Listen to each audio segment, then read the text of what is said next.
오늘 읽은 이 학개서 말씀은 구약 성경 중에서 두 번째로 짧은 책이에요. 첫 번째로 짧은 책이 무엇일까요? 오바댜.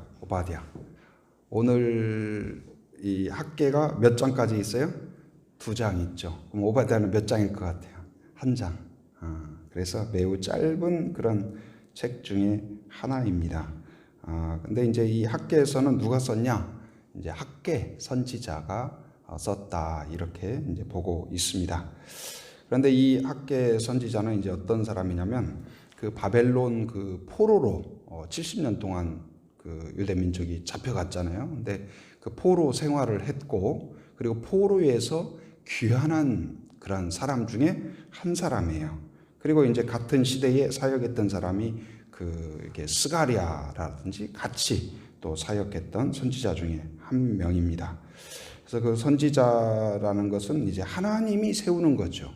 내 실력이나 내 어떤 의지로 서는 것이 아니고, 자, 1절 한번 같이 읽어봅니다. 자, 시작.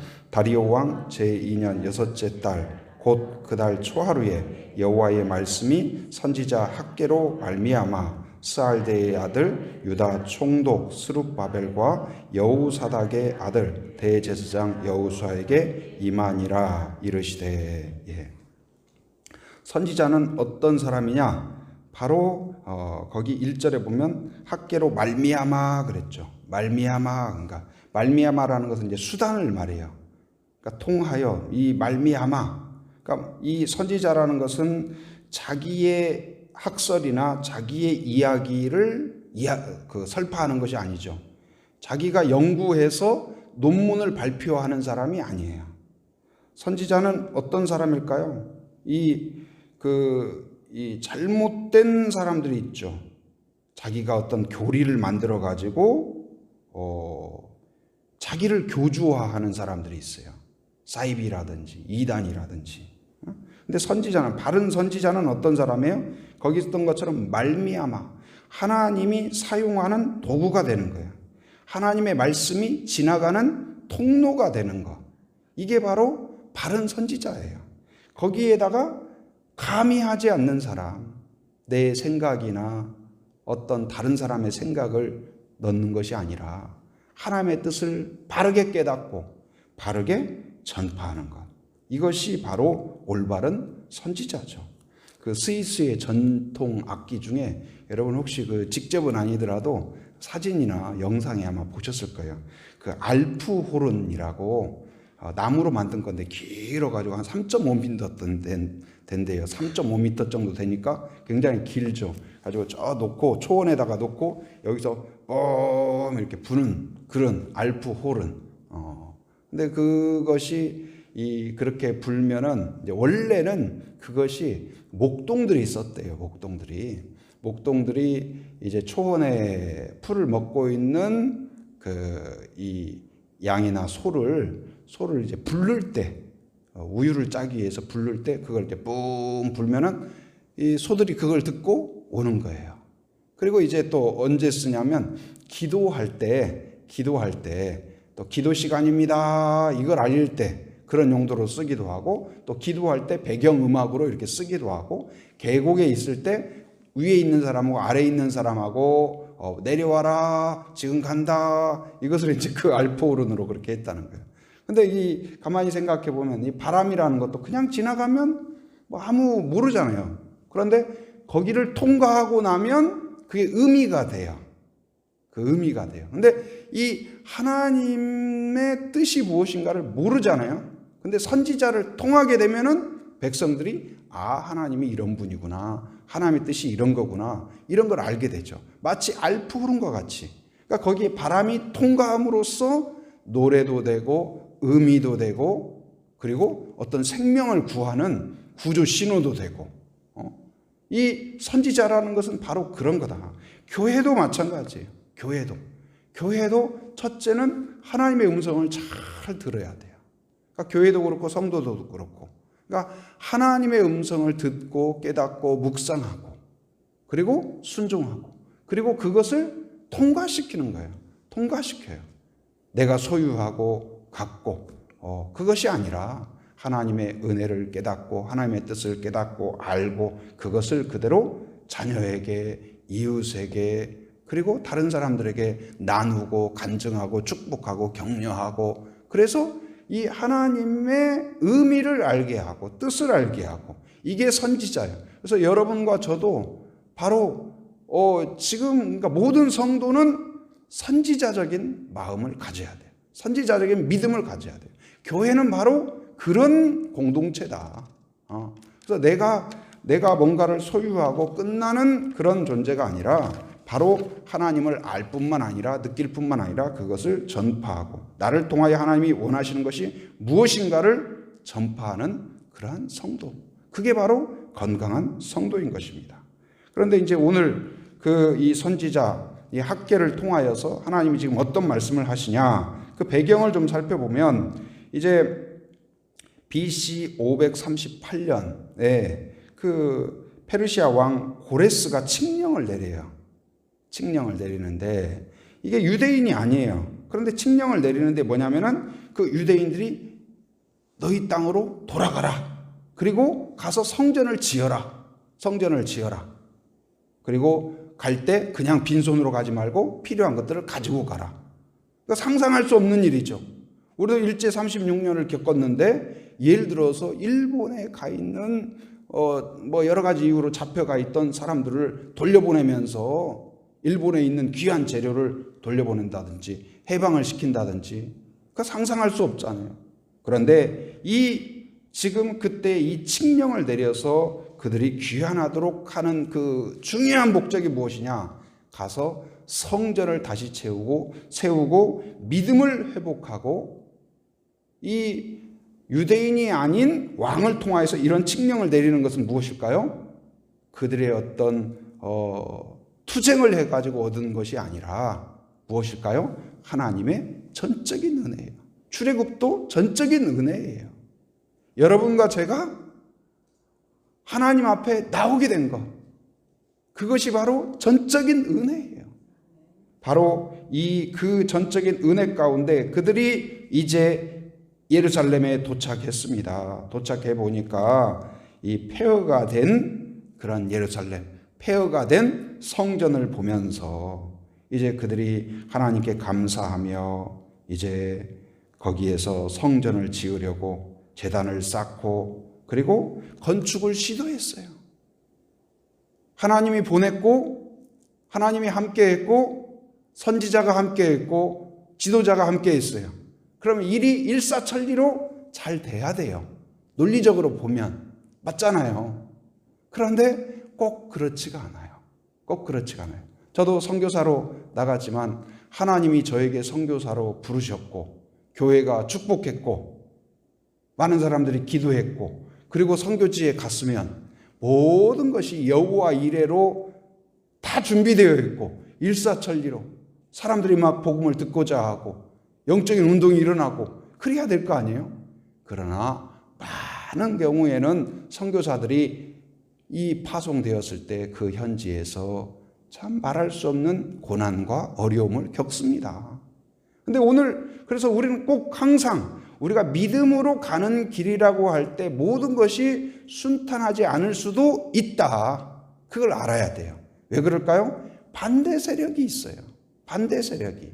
그러니까 영적으로도 우리를 격려하고 인도하고 지혜를 주시고 능력을 주시는 하나님과 성령이 우리와 함께 하시지만 우리를 끊임없이 유혹하고 넘어지게 하고 그리고 사기를 꺾고 두렵게 하고 염려하게 하고 근심하게 하고 포기하게 하는 세력이 있다. 누굴까요? 마귀의 세력이 있는 거예요. 영적인 세력이 있다는 걸 알아야 돼요. 그런데 오늘 이제 이 이스라엘 백성들이 포로에서 귀환해 가지고 하나님의 은혜 가운데에서 제단을 쌓고 성전을 다시 건축하려고 기초를 놓았어요. 그런데 거기에 포로로 잡혀가지 않았던 사람들, 그 사람들이 막 결사반대하는 거예요. 어디 이것들이 지금 굴러온들이 바뀐들을 빼려고 하네? 너희들 지금 70년 동안이나 어디 나가서 살다가 이제 와가지고 무슨 이런 짓을 한다고 하면서 지금 그런 갈등이 오고 방해가 있고 그러면서 이 공사가 중단되고. 제주도 보면은 다니다 보면은 어디 건축하다가 중단된 그런 건물들이 간혹 있죠. 그러면은 참 보기가 그래요. 근데 그 지금 예루살렘의 그 성전의 모습이 그런 거예요. 시작했다가 완성하지 못한 그런 상태. 근데 그런 대로 방치되다 보니까 이런 것이 하루 가고 이틀 가고 시간이 가다 보니까 이 수년이 흘러도 사람들이 이제는 성전 건축은 어떻다고 생각할까요? 이건 안 되겠다. 아이고, 이건 안 되겠네. 하면서 사기가 꺾여버린 거예요. 그리고 불가능하다고 이 어떤 그 불가능에 대한 믿음이 꽉 차버린 거예요. 누구도 이제는 시도하려고 안 해요. 그러면서 이제 뭘 생각하냐? 사람들이 뭘 했냐? 이거 농사나 짓자. 베드로가 어제 말씀에서 고기나 잡으러 가자 하는 것처럼 농사나 짓자 해서 자기 농사에 열심인 거예요. 그리고 집을 지어요. 자기 집을 지어요. 근데 여기 보니까 어떤 집을 지었냐? 4절에 보니까 판벽한 집에 거주했다. 판벽한 집이 무엇인가? 그러니까 판벽이 잘 우리가 많이 쓰는 말이 아니잖아요. 근데 판벽이 뭐냐면 판자로 이렇게 두른 벽을 말하는 판자로.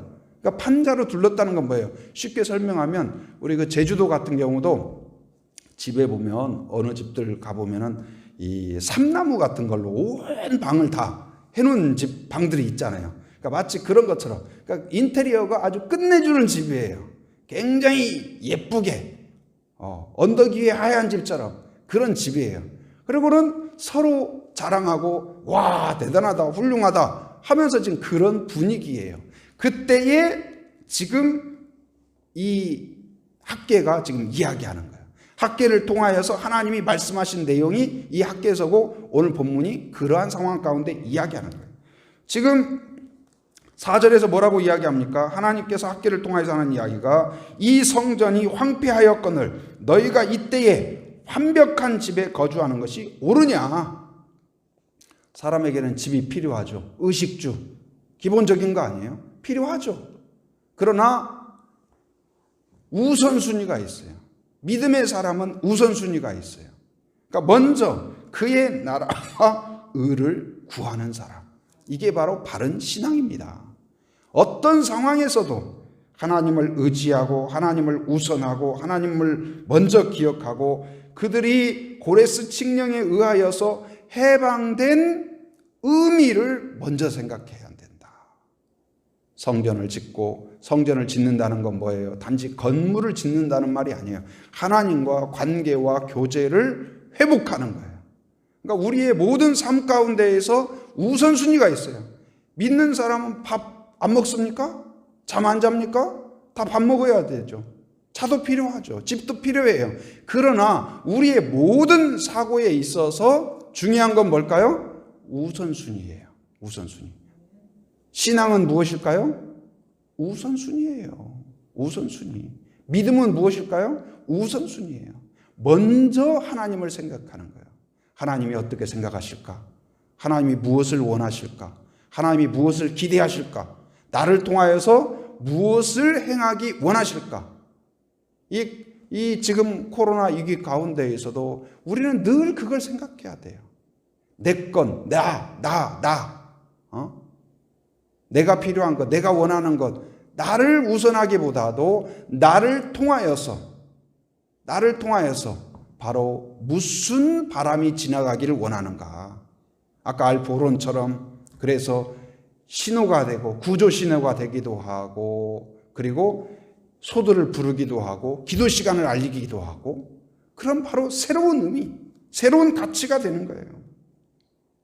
그런데 학개 선지자는 또 뭐냐?